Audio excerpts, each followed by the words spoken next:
The fact of the matter is, we are taking in less money this year. We don't have the money.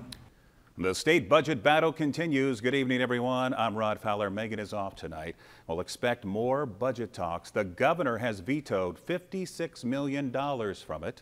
Channel 8 Eyewitness News reporter Nicole Cousins joins us now to break it down in our top story. Nicole?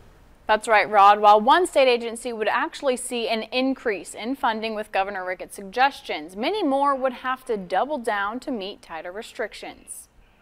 So-called budget gimmicks and gas tax hikes have led to $56.5 million in budget vetoes by Governor Ricketts.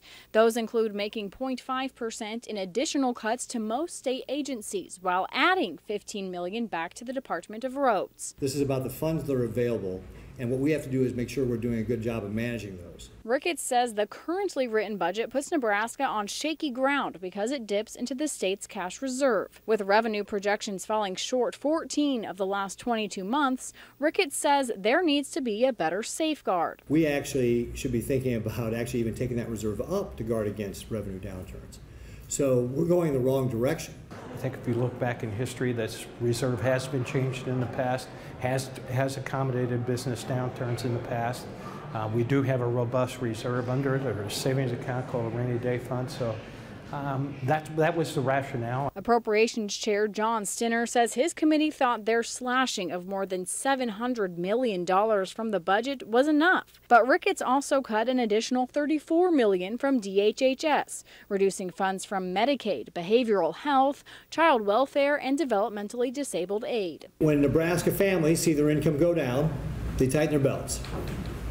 And they're expecting us to do the same thing. The vetoes don't cut funding from corrections reform, K-12 funding, public safety, or property tax credit relief. They do include nearly $6 million extra in cuts to the University of Nebraska.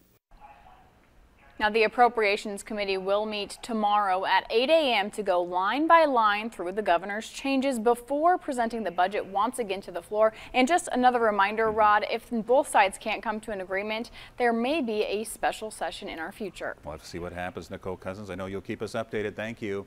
Well,